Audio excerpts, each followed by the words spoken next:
What is going on, everyone? My name is AZ Araujo, and you are on Badass Agents Podcast, and I have a very special guest here, Mr. Andy Dane Carter. Let's go ahead and cheer for this guy. Nice work, nice work. Now, we just got back from a hell of a sales meeting. You were our special guest, and the truth bombs that you just left behind there, man, is going to elevate the businesses of every agent that showed up today. Absolutely unreal, brother. Dude, it was amazing. It's so funny how the truth just like speaks to everybody. It doesn't matter where you're at in your career. It doesn't matter like what you're doing. If you tell people to just tell the truth within your business, that's it. That's it. You can't lose. Can't lose. And it's like it's so easy to market the truth.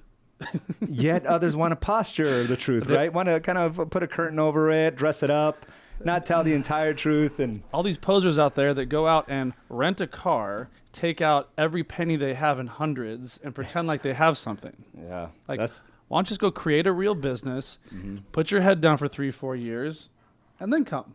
I love it, man. Well, you dropped some serious truth. If you don't know Andy Dane Carter, I highly encourage you to follow him. He's one of the first dudes that pops up on my feed. I'm like, I'm a big fan of yours, Andy. I'm a big fan. You're a good friend.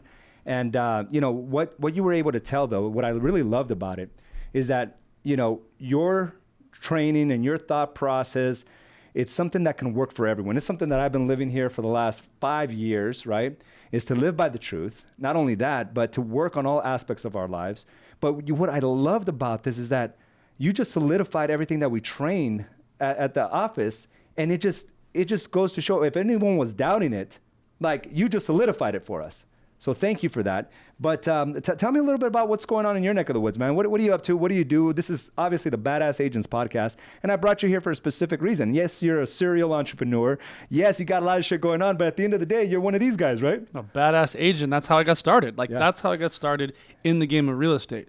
And it was this weird time in my life where I wasn't really sure exactly what I wanted to do, which is super funny because that's why a lot of people actually get into real estate. Right. They're like, I don't know what I want to do. Yeah. I'll just get my license. I want to make some money. I'm just going to get my license.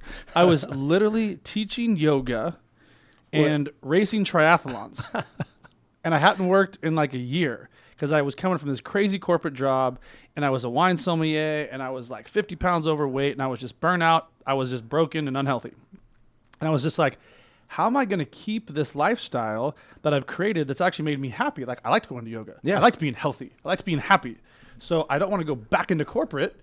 So I'm literally sitting in my backyard, huge bonfire, in this deep meditation, and was just like, what about real estate? And I was like, huh. It was like an epiphany. Like the voice. What was the fire? Like, did it spell it out for you? It was like spiraling and turned blue. It's like a Disney cartoon or something. And it was like, go do real estate.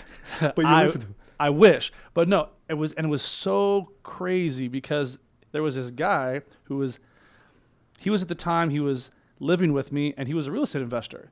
And he's like, dude, why don't you just go do real estate? Yeah. He goes, you can still keep this lifestyle and you can still keep it. He goes, there are so many people that I know that don't have a fraction of what you bring to the table that are making like $100,000-$200,000 a year. And I'm like, I can do that. I can do that. Yeah. And I literally knew what I was going to do from the get. I was going to go work with investors. I was going to start doing these crazy deals. I was going to learn how to wholesale, but I was going to learn all different things in real estate, not just one side. Yeah.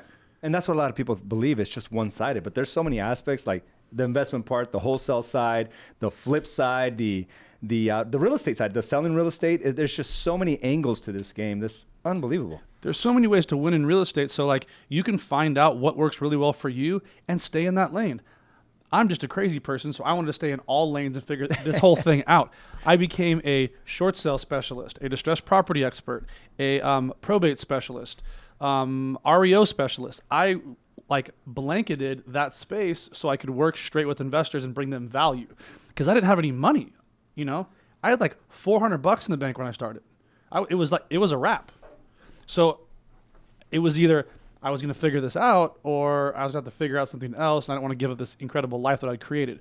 So I learned very quickly, and I kind of shared this today, it doesn't matter how much money you start with.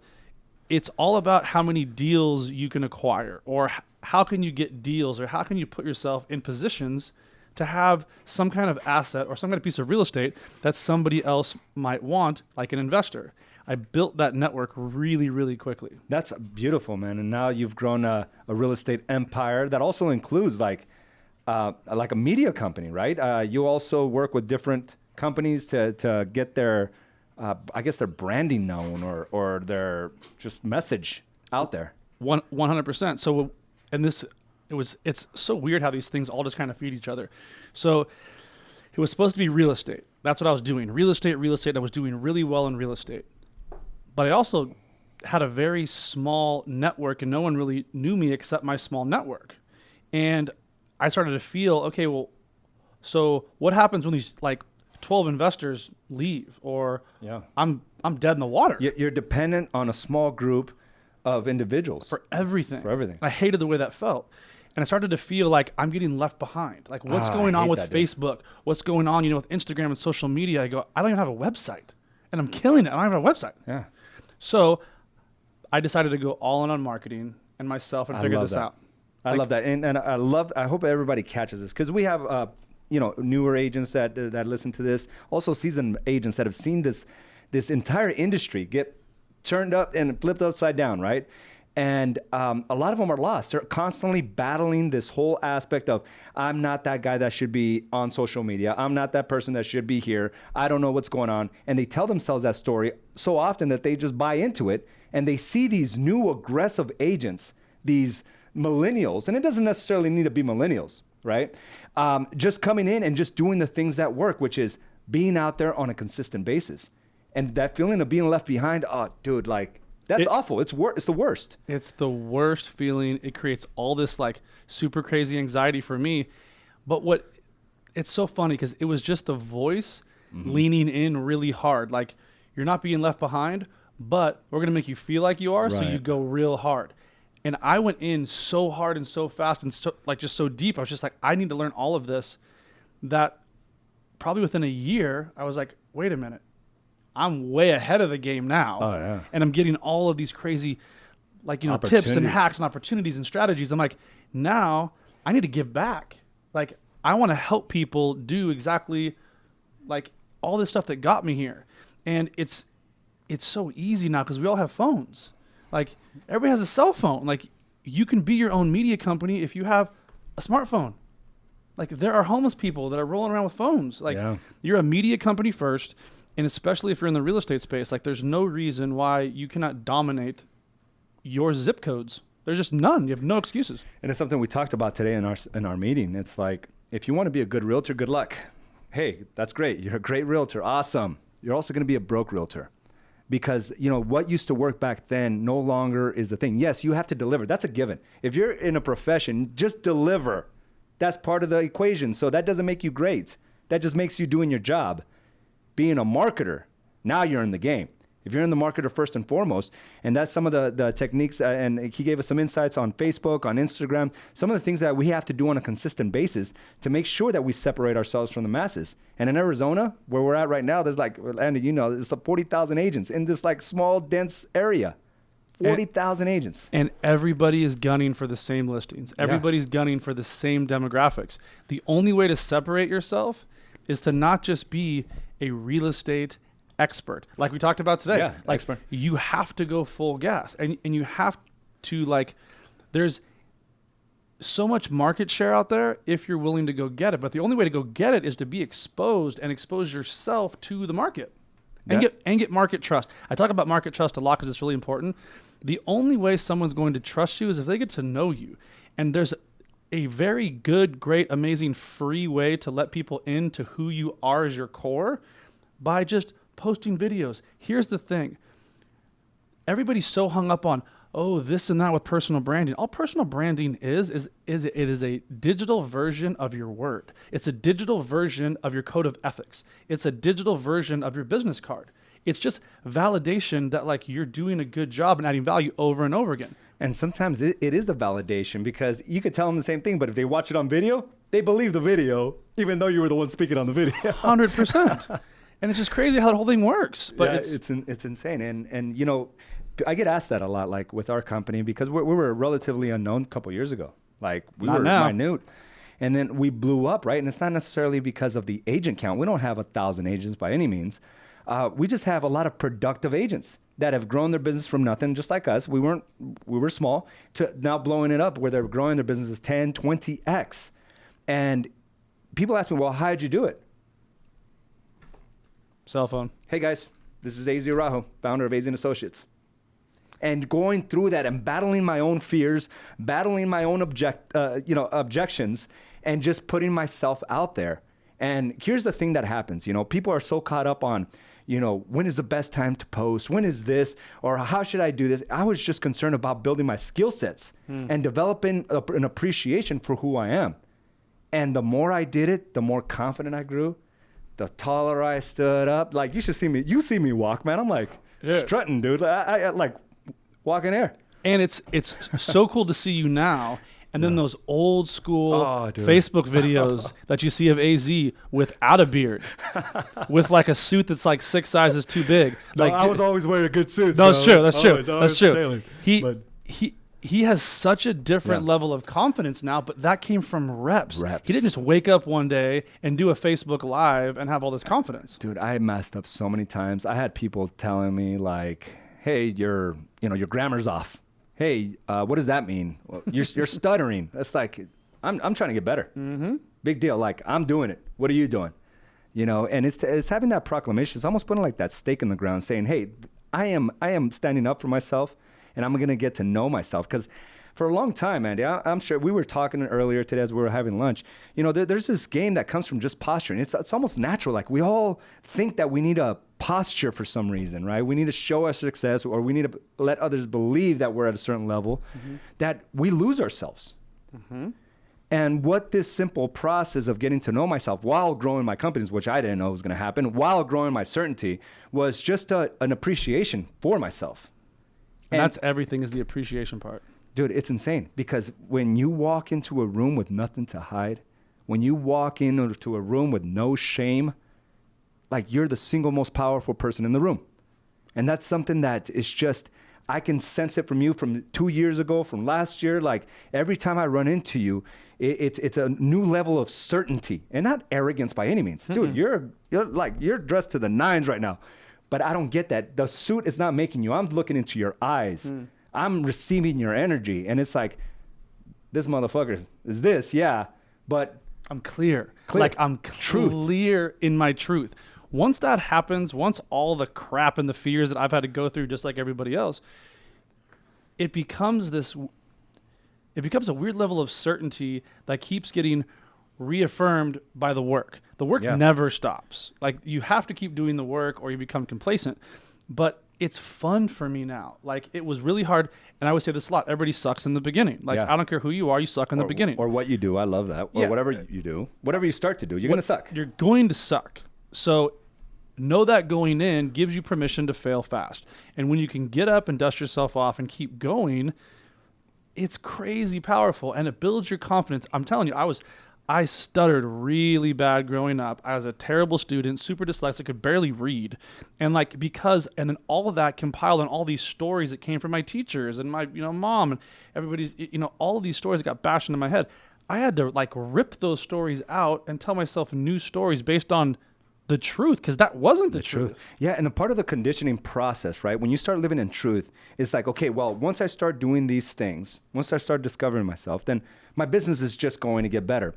And I think there's a lot of frustrations with individuals thinking that the first improvement that they will see in their lives is their business, which is not the case. Like, I had to fix my marriage before I started seeing financial gains in my business. I needed to fix myself. I needed to appreciate myself. I needed to stand strong in my skin, not hold up anything back. Then, the business aspect of it was almost last. It's always last, and it's a secondary. And this thing has been tested. It's a secondary. I love it. So many times by me is every time I focus a little too much on business, I can feel it at home. Yeah. And then just that little shift at home hurts my business every time. So I refocus back. Kids, I've got these hard times where I'm home at 3 o'clock every day. I'm home after my kids wake up from their nap so they see dad. I'm home. I'm in their lives. That wasn't always the case. No. But what's so crazy is as soon as I put that gratitude back into family and put that, because that's what it's all for. The commas and zeros start to exponentially just grow, and all of a sudden new opportunities come up because I'm whole and I'm clear at home. It's funny how we think, and I love that, Andy. Like, my thought process was, well, I'm doing this for my family. And that was every time Carla would say something about me working too late or doing this or not keeping up to my promises, my end of the promises, I would always say, well, I'm doing this for us. But yet it seemed like I was always sacrificing the same thing I was working for. It just didn't make sense. The long hours you're working or what you're trying, it's not for your family. You got to be able to understand that. There's a different ulterior motive. If you want to really work for your family, do both at a high level. Like I realize now that I can do everything at a high level. I can take care of my body at a high level. I can be connected with my source, my God. I can live a powerful life as a husband, as a father, all at the same time. So I work towards that every day. Of course. And each thing is like a huge piece of the machine. I get so much power from the first thing I do in the morning, which is my meditation. I get more power from sitting in gratitude for 5 minutes right afterwards. And then I go and work out. That puts me in power to handle my day. And then I make all this food for my family and breakfast. Like, that's what gives me the juice to go produce. It's exactly right. Man, I used to be in a place, Andy, and you've probably been here too, where I don't know where I saw it from. Maybe it was one of these Hollywood movies. I don't know. About getting to the office to beat everybody. Right. First in, last out. Like, that was my thing. I needed to beat anybody who was around me. I needed to be there at 6 o'clock, and I needed to show everyone that I was out till 7 o'clock. And that was a recipe for disaster, a recipe for chaos and divorce. And, I've told my story a few times about where that drive that I had, where it was just singular on what I thought was the right thing, right? We're raised as men. We got to go out and hunt the buffalo. I get that. But there's ways to do it. You could be tactical today. You can be intentional. If you're intentional and tactical, game over. Agreed. Right? But during our lunch, man, I brought up, there was a conversation. I'm going to switch gears here about, you brought your marriage back, and it's on fire. It's ridiculous. And it's so inspiring. Like, to me, like, out of the success you've had, like, I don't know if you noticed this, but my eyes lit up, man. I was so proud. I was like, I felt like, I got goosebumps on my arms because I know where you were at. And you made I guess like a real intention of saying, what do I really want? And you went after it. And you rekindled that marriage, and it's on fire. And now it's no accident that your businesses are on fire. It's no accident that when I look at you, I feel this good energy. Because I also know you when you're succeeding in business and not doing good in your marriage. It's a different type of energy, Andy. I'm going to be honest with you, dude. 100%. You've seen it. I've seen it. And you've seen it firsthand. And I know you were battling some internal demons during that time. So yes, I saw the success. That was impressive, but I didn't get the same energy I see today. I see you walking in. I see it in your eyes. And that's one of the things I'm like constantly just looking in individuals' eyes, because that eyes are the pathway to the soul. Eyes are pathway to what are you truly living. And when you came in, I was like, dude. And that's why I asked. And you're like, man, we rekindled it. We've been working. And it's not easy, right? No, I went to war for my wife. I went to war for my family and it all came back to self-worth. I felt that I didn't deserve this incredible family that I'd created. I felt that all of these incredible blessings, like it was these stories that just weren't true. And it was, let's go back. Sure. Tell us a little bit about where you got these stories, because it was your childhood, right? What I guess it was the nucleus of your family as a childhood. Talk to me about it. Sure. So that's all you know. So it was the same thing that happened to me. My parents split when I was 4.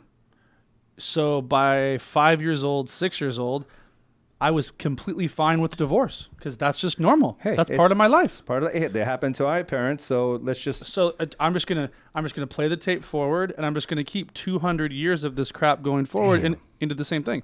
And I always had one foot out.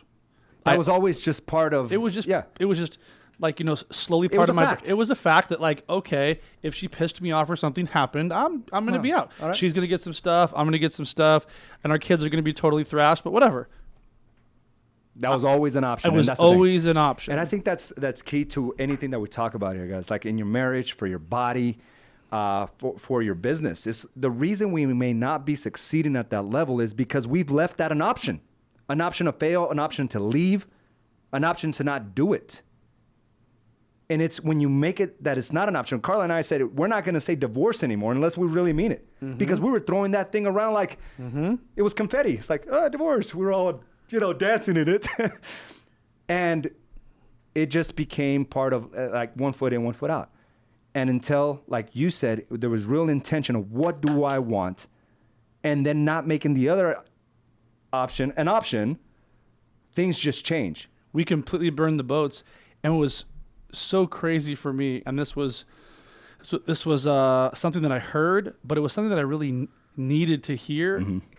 Was she needed to collide with me. We needed to collide as a couple to shake out all the shit that we were both masking and hiding.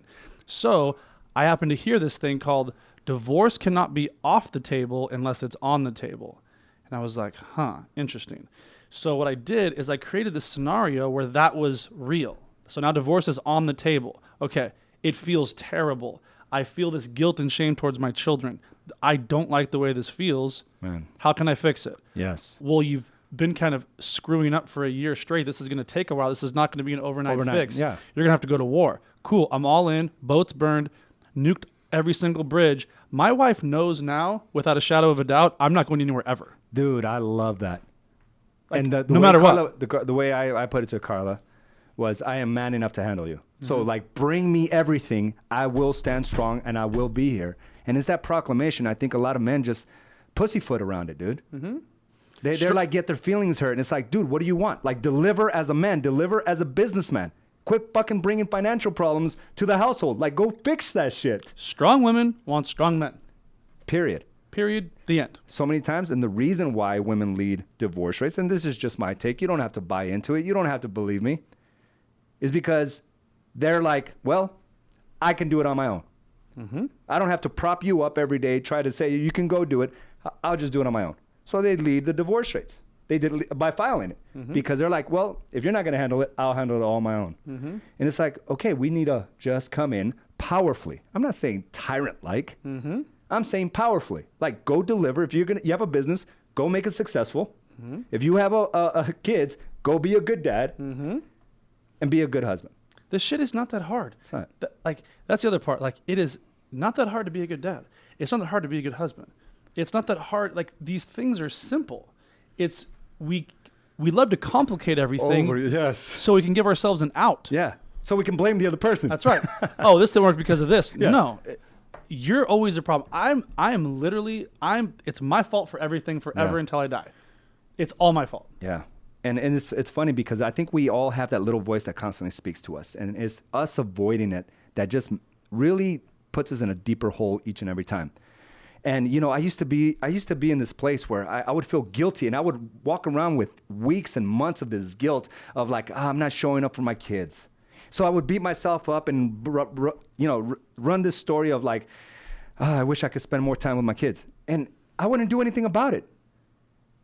At the moment you think about this, if you feel within your soul that you're not spending enough time with your kids, then it's probably true. Then guess what you do? Go spend time with your kids like right now. Just stop what you're doing. And everything just changes. If you feel like you're not doing enough for your marketing, guess what? Like, market right now. Get on Facebook, get on Instagram, email somebody, text somebody, call somebody. And I promise you, that feeling goes out the window. And it's just being able to act on the simple shit. But we think, oh no, once we go to Disneyland, I'm going to show them how much I love them. No, fucker, just tell her I love you, go and hug your daughter. Go and play basketball with your son. Easy. It's these millions of little decisions that we make all day long and all week long that add up to the big results and the big shit. Like, it's not just, we're going to go to Disneyland, it's going to be a great vacation, the family's going to be fixed. Nope. It's the choice to leave work 22 minutes early and be home and surprise them a little bit early. And dude, I love that, man. The That makes me smile. The best thing is those little feet that are flying to the door. Daddy's home. Yeah. Like, it's game over. Dude, I remember I used to expect my daughters to greet me or be happy when I used to get home from work. And I would get so upset with them. I would chastise my own children, make them feel bad. Because when dad walked in through the door, they didn't say hi to me. So I was running my household as a tyrant. So when I would walk in through the door, they almost felt like they needed to, not because they wanted to, because they didn't want to feel me being disappointed or getting upset with them or yelling at them or making them feel guilty. Because of your own insecurities, because you weren't whole as a man, so you take it out on your kids. Like, dude, I get it. Like, this is a terrible cycle that keeps happening. But who are we to hold these young humans up to that level? Like, if I want to feel the love, I need to give the love, right? But I didn't understand that concept, dude. So every day I would walk in, and it was like an intimidation. Oh, Dad, I was gonna say hi to you. I got like, they had to explain to me why they didn't say hi to me. That's hard. Feels like, I never terrible. saw it. Now it's like the dynamic has changed, man. It's like I needed to love on them. I needed to show them and physically hold them and kiss them and compliment them. I needed to be happy. Like, if I wanted them to be happy to see me, I needed to be happy to see them. So when I walk in, I'm like, hi, baby, how you doing? Now, dude, every time I walk into the house, they stop whatever they're doing. Hi, Dad. And they come and hug me, and we talk about the day, and it's like so amazing. But it's expectations, though, too. 100%. And that did not happen overnight. Oh, dude. No. Fixing broke shit takes a long time. Like, there's a reason why when you break your leg, you're in a cast, and then you have physical therapy afterwards. Like, stuff takes time. It's the fears of not starting, like the fears of failure. So what if I do start to be nice to my kids and they still hate me? Like, well, they have every right to. You've been a dick all these years, right? 100%. Well, what if I compliment my wife and she says, go, shove it up, where? Well, guess what? I've been there. Of course. We've all been there. And guess the thing, so you can't just be committed up until somebody else's reaction. Oh yeah, I'm committed. Well, that is until she says, I don't want your damn flowers. Well, that's not commitment. Mm-mm. That's like you want everything to kind of line up. And it's your way. It's not her way or like how it's supposed to be. Yeah. So for me, it's just always fascinating how much me being solid at home fuels like the business side. Ah, dude. Like, it's not even close. Like, if there's a time when, like, there's all kinds of drama at home and like I'm trying to drive to the office, half of my brain is still back there at the house fighting with her. You can't be at 100% in the business. No way. Oh, dude. And especially at a high level when like, look, like I have a lot of people's money that I'm responsible for. There's millions at stake here. Absolutely. So it's just, and I love being at home. Like, I'm a homebody. Like, yeah. I'm out there a lot, and you guys see me. I'm all over the place. My happiest is when I'm at my house. I love with this. my kids, and that's it. Guys, like, this is the face of the new entrepreneurship. At least guys that have been through hell and back, and it's exactly this. I mean, priorities have to be set. If I would have like had this conversation or heard somebody talking about what we're talking about at 25 years old, I think I could have avoided a lot of the pain that I caused. Amen. And I think I could have, even been more. And of course, everything's easier said than done. Everything in hindsight makes it clear. But guys, like this is all gold here. We're not just talking about one aspect, and that's what makes badass agents is being able to own all aspects of your life. Yes, you are supposed to be successful. Yes, you also have to be in tip-top shape. Like, get your ass in shape. You do the things that you're supposed to do and what you're responsible for. And, you said 200 years of like dysfunction that you had to fix. Mm-hmm. And that's one of the things that I describe often. It's like, generations before me, the growth was kind of leveled out. And sometimes it would kind of teeter on the other side. Like, things were just getting worse, progressively worse, health-wise, mm-hmm. And financially. I grew up in a poorer family. I didn't know that until I was like 10 years old that, people don't walk around with penny rolls. Like, I was buying shit with penny rolls, I just didn't know that.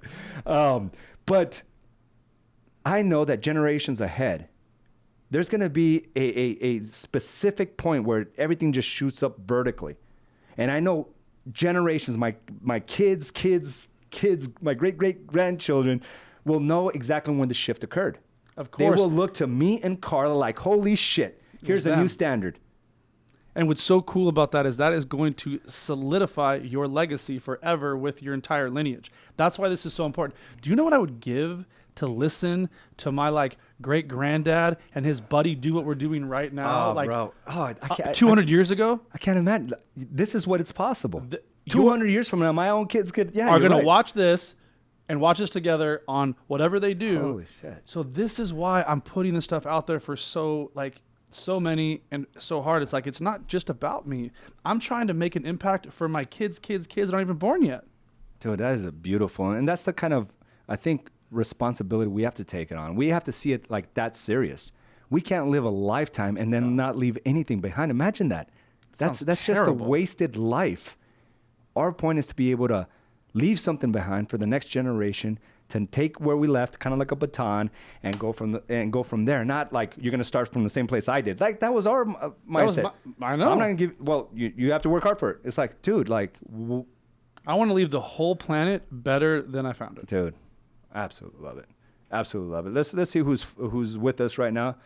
Caroline, hi Andy. It was amazing meeting you today. Thank you, AZ and Carla, for bringing them for us. Thank you, Caroline.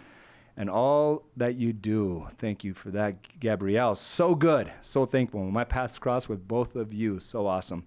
Like, I think it's and I love what you said, man. You're traveling all across the country, and you see something special about what we're doing here. Mm-hmm. And you said something that I really pride myself on. It's just leadership, right? Doing by not just reading a book and saying, okay, you should do this too. It's like by example. That's the best way you can lead, is by you doing. And everything you were teaching today wasn't like a concept. It was, hey, this is what I do. And I think if we apply that in anything, dude, it's success all over it. In all the different spaces. So many people out there, and I'm sure you guys know who these people are. They go to a 3-day seminar, okay? Then they go to their stupid computer and they create a seminar to like wholesale real estate, and they're going to sell it for $300 a month. Mm-hmm. These people have never closed a real estate deal in their life. Yeah. Like, so you have all these posers out there that haven't actually done anything in real time, but they're a coach or they're a whatever. Like, he is leading by example. He is leading from, like, this was blazed by him from his own blood, sweat, and tears. And I'm the same way. Like, all this stuff that I teach or show people how to do, I'm doing on a daily basis. Over and over and over again. The only difference is now I've got cameras on me and I'm actually sharing the message with the world. Yeah, that's so awesome, man. I do want to kind of leave at this, Andy. I mean, this has been a great experience, not only for our agents, but having you down here and being able to speak, again, catching up from, some of the stuff we haven't talked about. Congratulations on what you've done with your marriage, your businesses. I love it, man. And these are the type of individuals that I bring to the office. I'm very particular of who I bring to this podcast, who I bring to our office meetings, because I want to make sure that they're aligned with our beliefs. Mm-hmm. Okay, I don't need somebody doing a song and dance when they're not living in truth. Mm-hmm. So I'm very selective about the individuals that our agents know that. Every time they come in, we had a packed house today, dude. This is the only place in the entire state that I would speak at. Love it. Your brokerages for your people, because I know that you're leading the way that I would lead mine. That's and it takes a lot. We live by a code, right? Mm-hmm. The code of speaking in truth and just knowing that this is not about the posturing game. And I used to I don't get it as much, and I think just because we've morphed into this like beast of a company, and through the exposure we've had, but people are going to try to slow you down. People, and it's oftentimes this is inadvertently, right? Where it's just what you're doing makes them uncomfortable. And oftentimes when you get these questions, it's not for you to answer those questions. Oftentimes it's just for you to keep going, just like Andy had to do with his businesses, just like he had to do with everything else that he's done and what I've done. It's like you're just supposed to do, not to stop and explain every time. And even putting yourself out there, you're going to get people who are like, why are you recording all these videos? Like, what's the point? Well, you're a realtor, right? So it's like you're not supposed to sit back and explain. They'll catch on eventually. You just do. And believe me, you will have haters in everything that you do, especially from like a new space. I had friends and family stop following me on Facebook and Instagram and everything else. And they like... And now what are they asking for jobs now? Now they want to work for me. It's one of those things. I'm like, look, I'm going to keep doing this, and I know it's going to work. It's going to work. It's going to work. And that's it. And you have to do the work to make it work. Mm-hmm. And you got to trust the process, because it doesn't happen overnight. It doesn't.